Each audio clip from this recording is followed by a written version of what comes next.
बिस्मिल्लाहिर्रहमानिर्रहीम। अस्सलाम वालेकुम दोस्तों, मैं हूं मोहम्मद शुएब और आप देख रहे हैं प्रैक्टिकल लर्निंग विद शुएब। एक नई वीडियो के साथ आपकी खिदमत में हाजिर हूं। इस वीडियो में हम बात करेंगे इनकम टैक्स रिटर्न्स की, उस शख्स की जिसकी सोर्स ऑफ इनकम मल्टीपल हो, यानी कि मोर देन वन उसकी सोर्स ऑफ इनकम हो।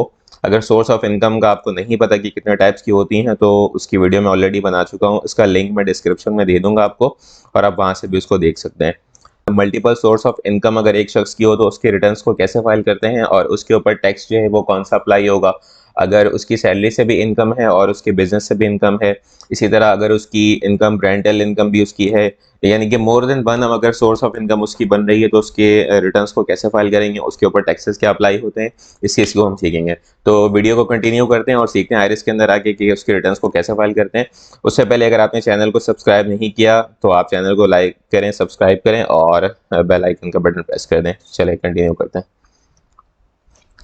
सबसे पहले हमने आ जाना है आयरिस के अंदर और आयरिस के अंदर आके हमने रिटर्न्स को खोलना है। उसका तरीक़ेकार ये कि आप आयरिस के अंदर आएंगे और हम अभी जो आयरिस का यूज़र इंटरफेस चेंज हो चुका है, लेकिन वो थोड़ा सा कॉम्प्लिकेशन है उसके अंदर, तो मैं आपको पुराने वर्जन के ऊपर ही कर रहा हूँ। अगर आप चाहें तो यहाँ से स्विच करेंगे, एडवांस व्यू के अंदर आप आ जाएंगे, ये देख सकते हैं आप। इस तरीके से आप अंदर आ जाएंगे, लेकिन थोड़ा सा ये भी कॉम्प्लिकेशन है, इसमें आपको समझ नहीं आएगी, तो इस वजह से हम पुराने वर्जन के ऊपर ही काम करते हैं। कोई इशू नहीं है एफबीआर की तरफ से। हमने यहाँ से आके डिक्लेरेशन के अंदर आना है और उसके बाद आपने लेना है नॉर्मल रिटर्न्स। यानी ये वाला फॉर्म हमने लिया था जब हमने सिर्फ सोर्स ऑफ इनकम जिसकी सैलरी इनकम थी उस वक्त फाइल किया था। और अगर हमने बिजनेस इंडिविजुअल की रिटर्न्स फाइल की थी जिसकी वीडियो भी मैं ऑलरेडी बना चुका हूँ, उसका लिंक भी डिस्क्रिप्शन में मैं दे दूंगा, उसके लिए हमने ये वाला फॉर्म लिया था। अब हमें लेना है यही वाला फॉर्म जो कि नॉर्मल रिटर्न का फॉर्म है, क्योंकि हमारी जो सोर्स ऑफ इनकम है जिसके रिटर्न हम फाइल करने जा रहे हैं वो एक सैलरी भी है और एक बिजनेस भी है। ठीक है, तो यहाँ पे आगे हमने पीरियड सेलेक्ट करना है, 2022 का रिटर्न हम फाइल करने जा रहे हैं। उसके बाद हमने इसको सिलेक्ट करना है फॉर्म को। फॉर्म हमारे पास ओपन हो जाएगा। अब हमारे पास ये नॉर्मल फॉर्म खुल गया है जिसके अंदर सारी चीज़ें मेंशन है, सैलरी भी है, प्रॉपर्टी भी है। प्रॉपर्टी मींस जो रेंटल इनकम होती है उससे अगर आपने कोई इनकम अपनी हासिल की है। और बिजनेस के अंदर ये बिजनेस की सारी चीज़ें हैं, इसके अंदर टैक्स चार्जेबल है, पर्सनल एसेट्स एक्सपेंडिचर। ठीक है दोस्तों, ये नॉर्मल फॉर्म है। इसके अंदर अब हमने सबसे पहले डालनी है हमें सैलरी। सैलरी के अंदर आगे हमने सबसे पहले आ जाना अपनी कंट्रोल शीट के अंदर, जैसा कि मैंने पहले भी डिस्कस किया था आपसे कि हमने सबसे पहले अपनी वर्किंग की कंपटीशन बनानी है जिसकी बेस के ऊपर हम रिटर्न्स फाइल करेंगे। तो यहाँ पे मैं 2 साल का कंपैरिजन आपको शो करता हूँ। वैसे पहले जो है ना वो सारे इस शख्स की मैं आपको दिखा दूँ कि ये सारा कंपटीशन पिछले सालों का यहाँ पे हुआ है। तो आपकी आसानी के लिए मैंने सबको हाइड किया हुआ है ताकि हम यहाँ पे सिर्फ 2 सालों का कंपैरिजन देख सकें। तो यहाँ पे हम जो है वो डेटा फीड करना शुरू करते हैं। सबसे पहले हम सैलरी में आए और इसकी सैलरी हमने देखी कि ऑफिशियल सैलरी ये है और बोनस ही है, टोटल जो है सैलरी वो ये बनी। अब यहाँ पे मैंने इसका ब्रेकअप बनाया है आपके लिए ताकि हम इस चीज़ को वो कर सकें। अब यहाँ पे आगे हमने सबसे पहले सैलरी उठाई और सैलरी जो है वो यहाँ पे पेस्ट कर दी। ठीक है, आपने याद रखना है कि हर स्टेप के बाद आपने कैलकुलेट का बटन दबाना है। उसके बाद हम दोबारा यहाँ पर आए और हमने यहाँ से जो मैंने ब्रेकअप बनाया है, मैंने आपको बताया था कि 10% बेसिक सैलरी का जो है वो मेडिकल अलाउंस एज एग्जेम्प्टेड है एफबीआर की तरफ से। तो आपने 10% को एग्जेम्पशन के कॉलम में फीड कर दिया। ठीक है, आपने कैलकुलेट का बटन दबाया, 8,43,750 रुपये की टैक्सेबल बन गया आपकी। ये ब्रेकअप मैंने बनाया हुआ है, देख सकते हैं आप। ठीक है, इसके बाद हम चलेंगे, सैलरी इनकम हमने यहाँ पे डाल दिया। अब हम कंपटीशन की तरफ आए, हमने देखा कि ये यहाँ पे टैक्सेबल इसने बना दिया और 12,188 रुपये इसने टैक्स बनाया है। ठीक है, हम कंटिन्यू करेंगे। अब हम आते हैं, सैलरी को हमने क्लोज किया, अब हम आते हैं बिजनेस के टैब में। बिजनेस के टैब में हम जैसे ही आएंगे हमें यहाँ पे अब डालना है बिजनेस वाली चीज़ें, जो बिजनेस से एक प्रॉफिट एंड लॉस मैंने छोटा सा बनाया है। इस शख्स का एक क्लाइंट है, उनका ये अकाउंट है। यहाँ पे हम डेटा डालना शुरू करेंगे। ओपनिंग स्टॉक हमने ले लिया। ठीक है, यहाँ पे हमने डाला ओपनिंग स्टॉक। उसके बाद हमने डाला सेल रेवेन्यू। कॉपी करते रहेंगे और आप पेस्ट करते रहेंगे इसको। ठीक है, यहाँ पे हमने डाला सेल रेवेन्यू। इसके बाद हम आ गए नेट परचेज के अंदर। नेट परचेज की अमाउंट यहाँ से उठाई, हमने डाला नेट परचेज।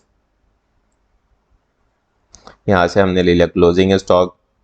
ये सारी वर्किंग मैंने आपको पहले भी दिखा चुकी है जब हमने बिजनेस का रिटर्न्स फाइल किया था, उसका लिंक मैं डिस्क्रिप्शन में आपको दे दूंगा। उसके बाद हमने कैलकुलेट किया, ये हमारे पास आ गया ग्रॉस प्रॉफिट 226,990।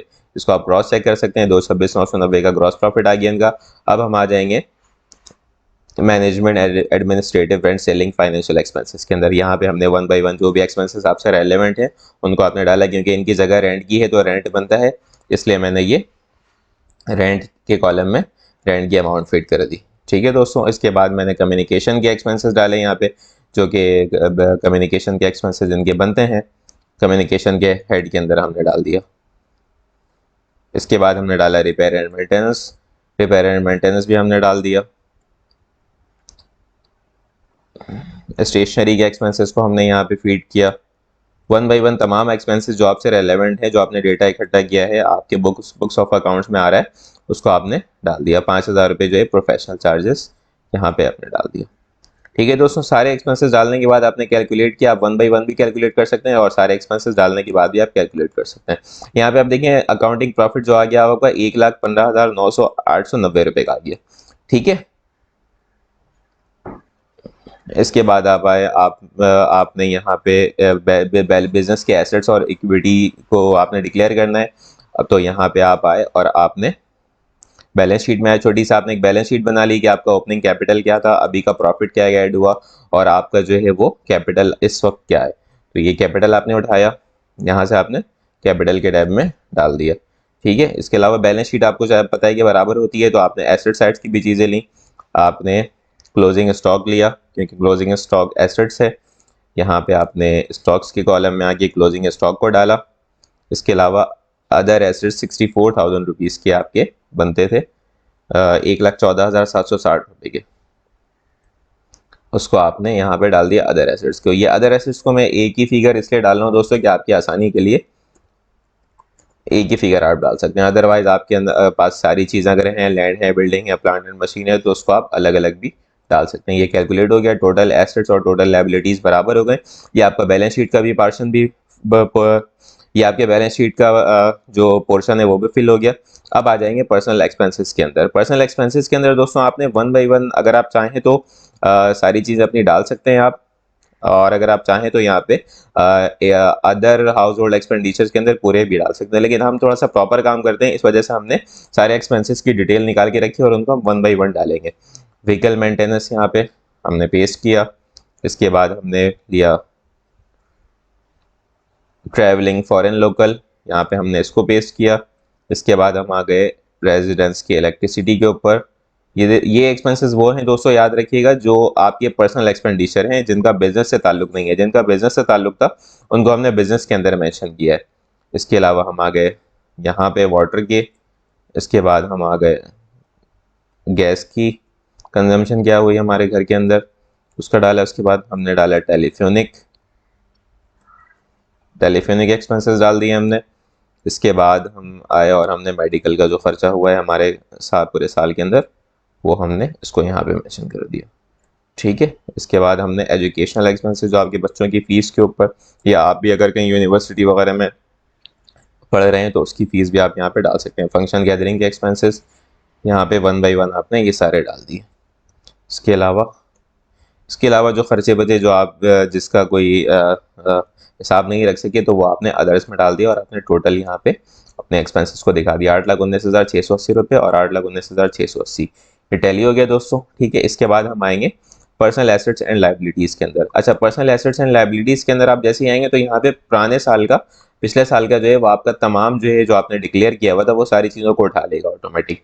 आप देख सकते हैं यहाँ पे business capital, hub general traders, इसका जो कैपिटल डला हुआ था वो ये था, लेकिन अब ये चेंज हो जाएगा। अब हम वेल्थ के अंदर आएंगे, वेल्थ के कॉलम के अंदर ये तमाम शीट्स के अंदर दोस्तों पिछले सालों की जो है ना वो यहाँ पे मैंने हाइड किया हुआ है आपसे, ताकि आपको आसानी रहे। ठीक है, तो इसको हम कंटिन्यू करेंगे। 2 साल का मैं इसलिए रखता हूँ ताकि कंपैरिजन हो जाए। तो अब हमने इसका कैपिटल उठाया, इस साल का जो हमारा बनता है वो हमने कैपिटल यहाँ पे पेस्ट कर दिया। नाम हमें चेंज करने की ज़रूरत नहीं है क्योंकि हमारा बिजनेस वही है। अदरवाइज अगर आपके मल्टीपल बिजनेस हो तो आप यहाँ से बिजनेस को ऐड कर सकते हैं, उसका नाम लिखेंगे, ओके करेंगे, वो कॉलम यहाँ पे इस तरह ऐड हो जाएगा और उसकी इक्विटी आप वहाँ पे डाल सकते हैं। ठीक है, और अगर इसको एडिट करना है तो यहाँ से आप बिजनेस देख सकते हैं, जो ये हमने डाला है आप इस तरह करेंगे तो आप यहाँ से देख सकते हैं। ठीक है दोस्तों, कंटिन्यू करेंगे। अच्छा, ये कैपिटल कहाँ से आई है मैं आपको ज़रा सा दिखा दूँ। कैपिटल जो हमारे पास आया वो बैलेंस शीट से आया है, वो इस सूरत में कि पिछले साल का हमारे पास ये था। ठीक है, यहाँ से आप देख सकते हैं कि पिछले साल का हमारे पास ये था कैपिटल।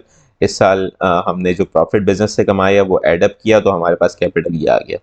ठीक है दोस्तों, अब कंटिन्यू करेंगे हम। यहाँ से ज्वेलरी, गोल्ड वगैरह अब हम वेल्थ के अंदर आ जाते हैं जो हम करने जा रहे थे। यहाँ से हमने देखा ज्वेलरी गोल्ड वगैरह जो हमारे कोई चेंजेस नहीं है वही डली हुई है 1,50,000 रुपये। इसके अलावा हाउस होल्ड के डिटेल के अंदर चेंजेस आई हैं, आपके कुछ वैल्यू ऐड किया आपने, उसको कर दिया आपने ऐड। इसके अलावा अदर पर्सनल लैपटॉप्स वगैरह मोबाइल वगैरह की भी आप कोई चेंजेस नहीं आई है। यहाँ पे इंश्योरेंस की आपकी पॉलिसी है जिसकी 60,000 रुपीज़ जो है आप वो एनुअल जमा कराते हैं, ये आपका एसेट्स है। ठीक है दोस्तों, ये आपने एड अप किया और यहाँ पे ले लिया।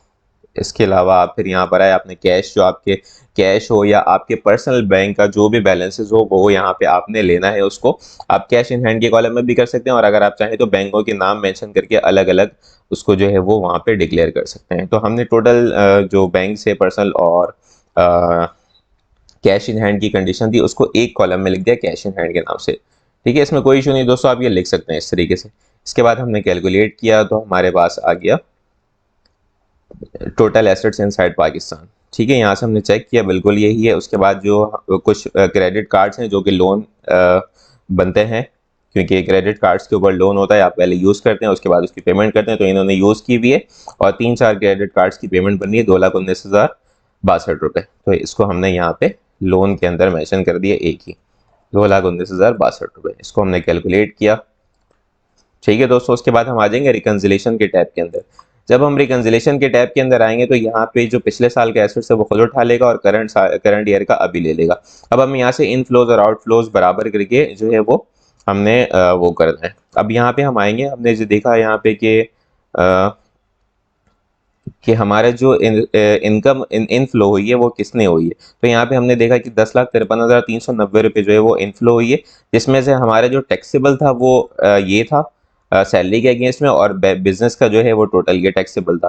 अच्छा, एक सवाल यहाँ पे दोस्तों आते हैं कि बिजनेस जो है वो जो 4 लाख तक तो वो एग्जाम्पशन है बिजनेस का स्लैब में, आपको ये दिखा दूं, अगर ये प्रॉफिट हुआ है जो कि यहाँ से मैंने इसका लिंक दिया हुआ 1,15,890 रुपये, तो बिजनेस का जो स्लैब है वो तो कहता है कि 4 लाख रुपए तक जो है वो आपका कोई भी टैक्स नहीं है, एग्जाम्पशन है।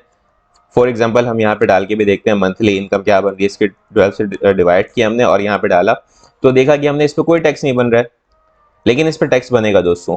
उसकी वजह ये मैं आपको अभी आगे चल के बताता हूँ कि उसकी वजह क्या है। तो हमने यहाँ पे पहले अभी किया कि हमने टैक्सेबल सैलरी को टोटल किया और ये टोटल बन गई इसकी, ये मैं थोड़ा सा बड़ा कर दूं ताकि आपको आसानी हो देखने में। टोटल टैक्सेबल सैलरी ये बनी, वो कैसे बनी वो मैं यहाँ आपको आईआरएस के अंदर भी दिखाते हैं। जब हम कंपटीशन के टैब में आएंगे, बिजनेस को हमने अभी बंद किया और कंपटीशन के टैब में जब हम आए तो यहाँ पे हमने देखा कि 9,59,000 जो ये टैक्सेबल बना रहा है बिजनेस वाली और सैलरी के टैक्सेबल को मिला के।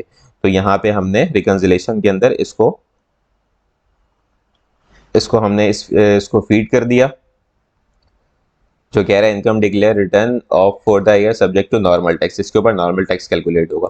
ठीक है, हमने कैलकुलेट किया, उसके बाद हम फिर दोबारा कंपटीशन के अंदर आए और हमने यहाँ से जो हमारी एग्जाम्पशन की अमाउंट थी उसको हमने ले लिया। एग्जाम्पशन के अमाउंट को हमने लिया, एग्जाम्पशन के अमाउंट को भी हमने यहाँ पे डाला एग्जाम्पशन के कॉलम में जिसके ऊपर टैक्स नहीं बनता, हमने इसको कैलकुलेट किया। ठीक है, ये 16,750 रुपये के जो है वो दिखा रहा है कि डिफरेंस है अभी। अच्छा, दूसरा यहाँ पे फॉरेन रेमिटेंस वगैरह आपकी कोई आई है तो उसको भी अब यहाँ पे ले सकते हैं, लेकिन इसमें आपने याद रखना कि अप टू 5 मिलियन तक अगर कोई आपका रिलेटिव दोस्त भाई या वाले साहब बाहर मुल्क में वहाँ से रेमिटेंस भेज रहे हैं तो अप टू 5 मिलियन तक आपको छूट है, आप उसको ले सकते हैं। अदरवाइज उसको आपने डिक्लेयर करना है प्रॉपर, उसके ऊपर टैक्स बनता है फिर टैक्स देना है। इसी तरह अगर आपको कोई इनहेरेंट कोई वाले साहब की जायदाद आपको ट्रांसफर, इसी तरह इनहेरेंट के कॉलम में अगर आपकी कोई वाले साहब की प्रॉपर्टी आपको ट्रांसफर हुई तो उसकी वैल्यू यहाँ पे लेनी आपने है। किसी तरह का कोई गिफ्ट डीड आपको दिया गया तो उसकी वैल्यू यहाँ पे लेनी है। ठीक है, इसी तरह गेन ऑन डिस्पोजेबल एसेट्स, ये सारी बिजनेस इनकम के अंदर मैं आपको बता चुका हूँ कि यहाँ पे आपने लेना है, उसका लिंक मैं डिस्क्रिप्शन में दे दूंगा, आप वो भी देख सकते हैं उस वैल्यू को। इसके अलावा अब यहाँ तक इनफ्लो कंप्लीट हो गया, इसके बाद आपका आउटफ्लो है। आउटफ्लो के अंदर सबसे पहले आपने जो एक्सपेंसेस हैं उसको आउटफ्लो किया। ठीक है, जो आपने पर्सनल एक्सपेंसेस डिक्लेयर किए थे वो जाहिर सी बात है अपनी इनकम से किए थे आपने, तो वो यहाँ पे आउटफ्लो हो गया, आपने उसको निकाल दिया। इसके अलावा लॉज ऑन डिस्पोजेबल एसेट्स, कोई एसेट्स पे लॉज हुआ है, ये भी मैंने आपको इसकी कैलकुलेशन आपको सिखाई हुई है कि कैसे करते हैं, वो भी आप यहाँ पे लिख सकते हैं। अदर के कॉलम में आपने ले लेना है उस टैक्सेस को जो ड्यूरिंग द ईयर आपका कटा है, उस टैक्सेस की डिटेल यहाँ पे मैंने बना के रखी है ऑलरेडी कि सैलरी की मद में आपके 15,000 रुपीज़ कटे हैं और मोबाइल अलाउंस की उसमें आपके 1,750 रुपये कटे हैं। तो ये टोटल बन जाते हैं 16,750। इसको आपने डाल देना है यहाँ पर अदर के कॉलम में। ठीक है, 16,750। ये आपका दोस्तों हो जाएगा रिकन्सिलेशन 0।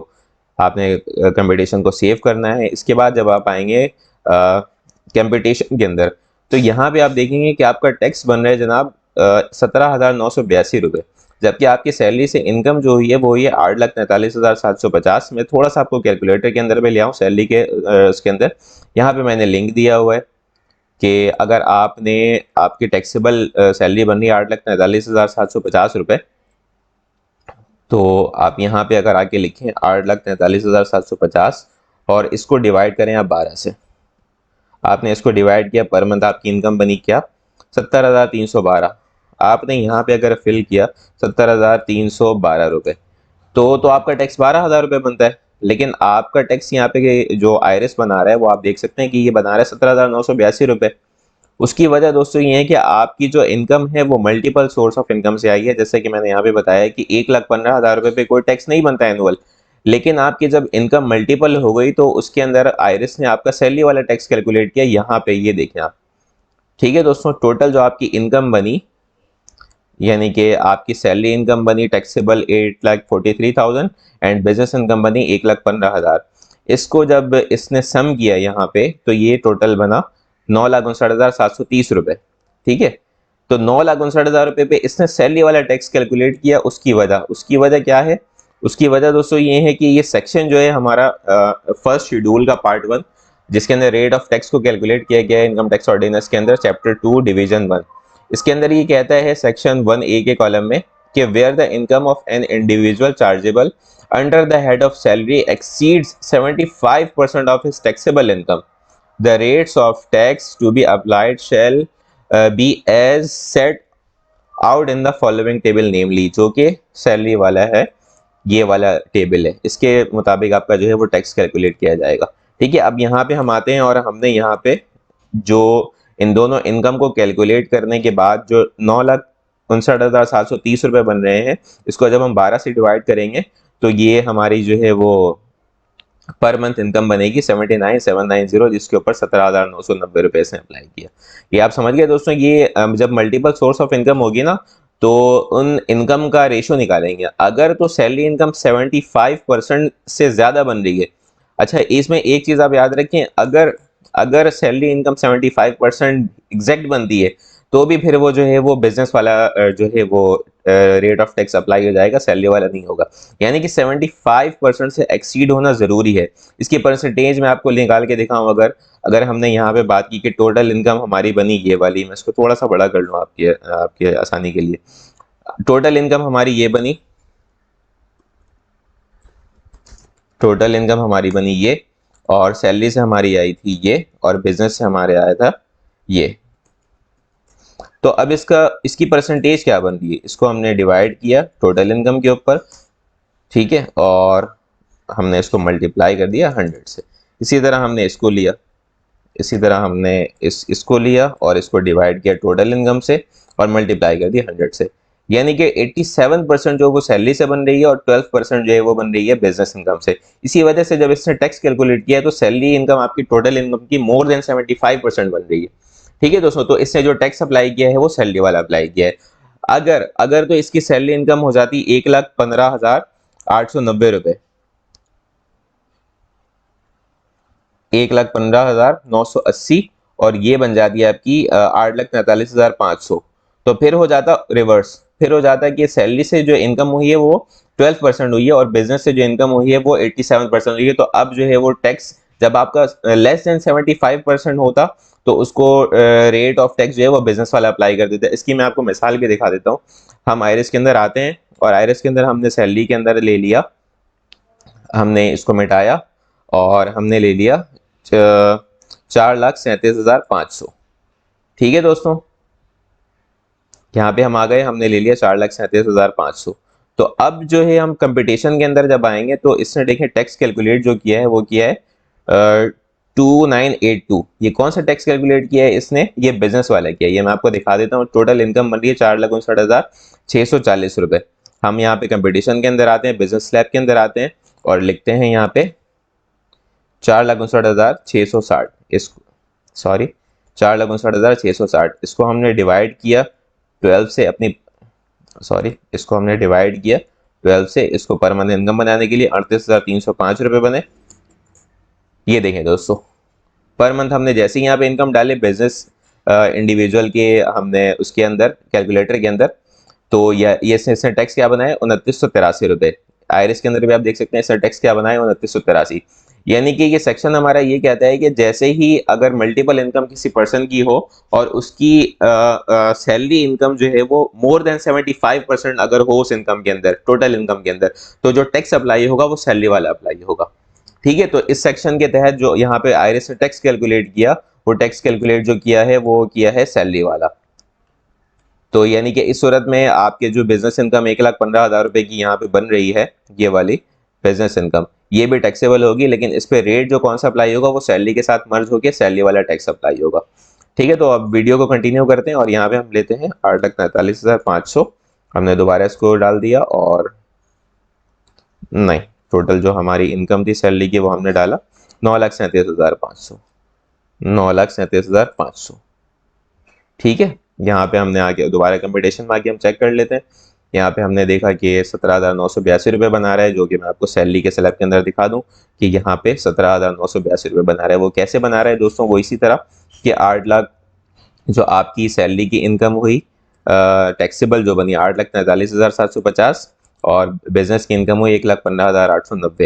इसका मैंने यहाँ पे लिंक लगाया हुआ है दोस्तों कि आप यहाँ पे देखें, ये देखें सैलरी डिटेल 52 और PNL 147, इन दोनों को टोटल करके डिवाइड किया 12 से, पर मंथ बनाया, और यहाँ पे जैसे हमने डाला कि 17,982 रुपये इसने टैक्स बना दिए।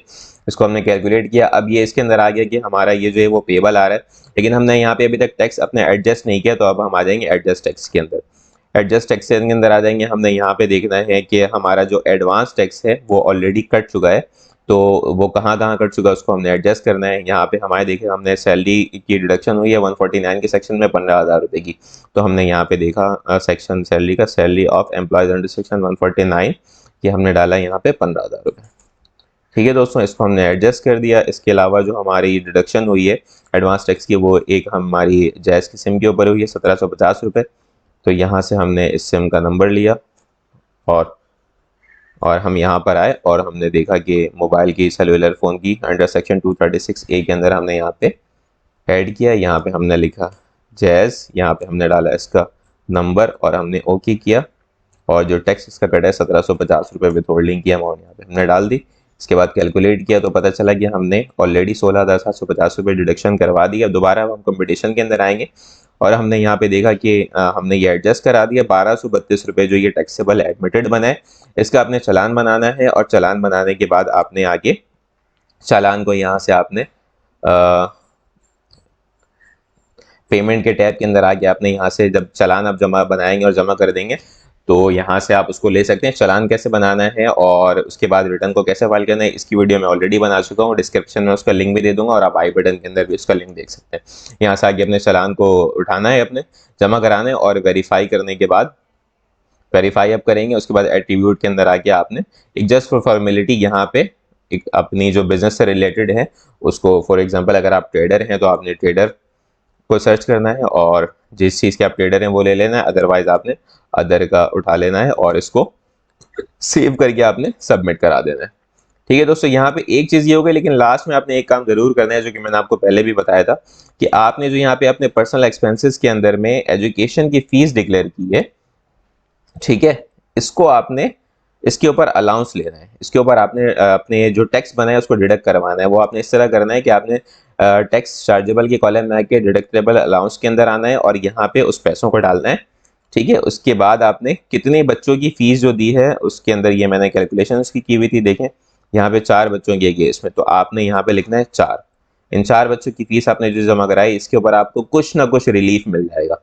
अब देखें, पहले जो आपका टैक्स कंपटीशन के दोबारा आना है, आपने कैलकुलेट करना है और यहाँ पे आपने देना है कि आपको ये डिडक्टेबल अलाउंस इसने पैसों पे के ऊपर टैक्स की छूट मिल गई, जिसकी वजह से आपका टैक्स जो है वो थोड़ा सा कम हो गया। हो सकता है कि आपका बुरा कम हो जाता है, लेकिन आपने थोड़ा सा आपको 991 रुपये का आपको चालान बनाना पड़ेगा। पहले ये था 1,232 रुपये, जैसे हमारी वर्किंग के अंदर भी शो हो रहा है, ये आप देख सकते हैं कि 1,232 रुपये हम यहाँ पे टैक्सेबल बन रहा था जो चालान जिसका हमने जमा कराना है। तो अब इसके बाद आपने मजीद रिलीफ ले लेना है इसके साथ, उसके बाद आपने आगे चालान चालान बना के जमा कराना है, और उसके बाद चालान को उठा के आपने वेरीफाई करके एट्रीब्यूट के अंदर डाल के और आपने रिटर्न्स को अपनी सबमिट करना है। तो दोस्तों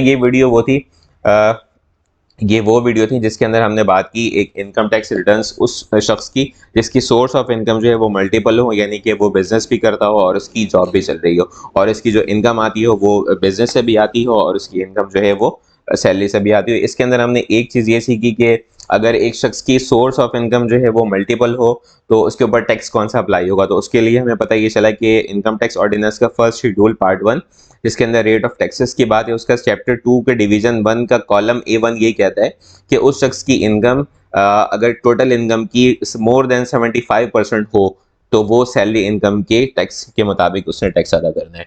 तो इस वीडियो को आपने देखा, अगर आपको वीडियो अच्छी लगी तो चैनल को लाइक करें, सब्सक्राइब करें और बेल आइकन का बटन जो है वो लाजमी प्रेस करें, और इंशाल्लाह मुलाकात होगी अगली वीडियो में एक नई वीडियो के साथ, एक नए टॉपिक के साथ। अल्लाह हाफ़िज़।